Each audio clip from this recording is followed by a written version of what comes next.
Hello, it's Valerie of Valerie Reads and welcome to another wrap-up video. I have 8 books to talk about today, so I'm just going to shoot out some rapid-fire reviews. I hope you can keep up. If you have questions about these books or you want to know more about them, I will link all of them down below. And of course, you can always leave questions in the comments. Alright, let's do this. So first up, I read The Lover by Marguerite Duras. This is sort of like a French Lolita. It is about a young girl who is living in French Indochina and she has an older Chinese lover. I didn't really get along with this book because I felt like it was told in a very fragmented way, as if it was someone remembering something, but everything was sort of out of sync and non-linear, and that sort of writing style doesn't really gel with me. It didn't really talk about the lover even that much, and I was just sort of confused as to where this woman was in her life when she was telling the story. Wasn't my favorite thing, not the best. I wouldn't recommend it personally. After that, I read Monsters by Emerald Fennell. This was really fun. This is like Shirley Jackson meets Muriel Spark, but it is YA, which is something I never read. This is about 2 morbid children that meet on holiday in a small English seaside town,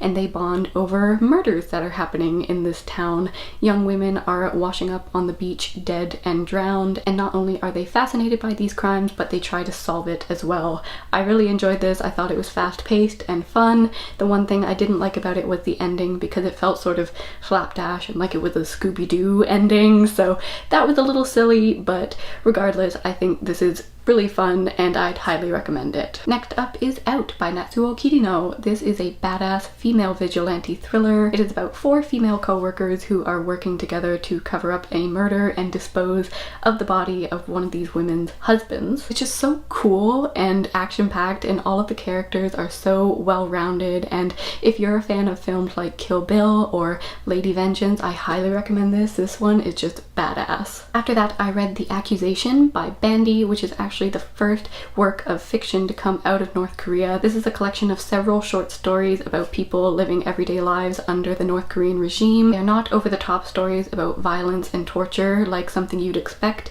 out of North Korea. They're very subdued and normal stories about everyday life and how this regime crushes your hopes and dreams and pretty much your soul, and they're very, very sad, and I think it left a more sobering effect on me than anything involving a lot of violence would, and I would recommend this as well just because it's so important to read these voices of people who are currently living under this regime. It's awful, and I think you should check it out. After that, I read The Scarlet Letter by Nathaniel Hawthorne. I love the premise of this. I love topics surrounding shame and women being ostracized by society, but this was way too wordy for how short it was. It could have been 100 pages, even though it's only 200 pages. If this had been a novella, it might have been perfect. Plus, this book mentioned the word bosom about 100 times, and I couldn't stop giggling every time that word was mentioned. And although this book was a bit of a drag, and I found myself skimming through a lot of it, especially the last 50 or so pages, it did make me more interested in reading about Puritan life. Next up, I read Valley of the Dolls by Jacqueline Suzanne.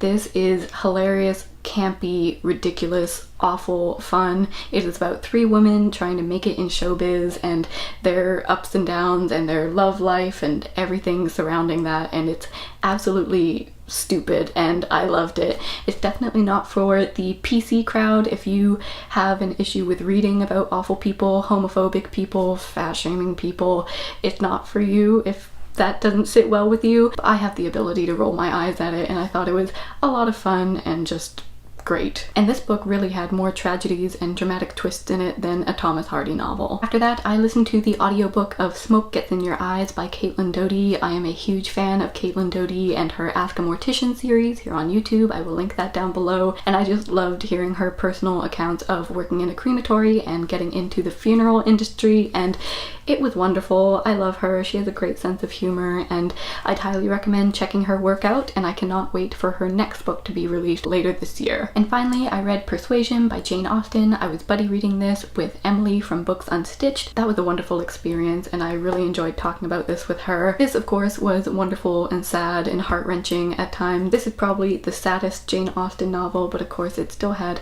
a lot of wit and sass, which I love, and it was nice and short. The letter in here that comes toward the end, which is a deep, beautiful, heart-wrenching love letter is so good and made all the sexual tension and sadness worth it. And that was my quick wrap up. Once again, if you have any questions about these books, please leave them down below. I'd love to chat with you guys about them, and yeah, I will see you in the next video. Okay, bye!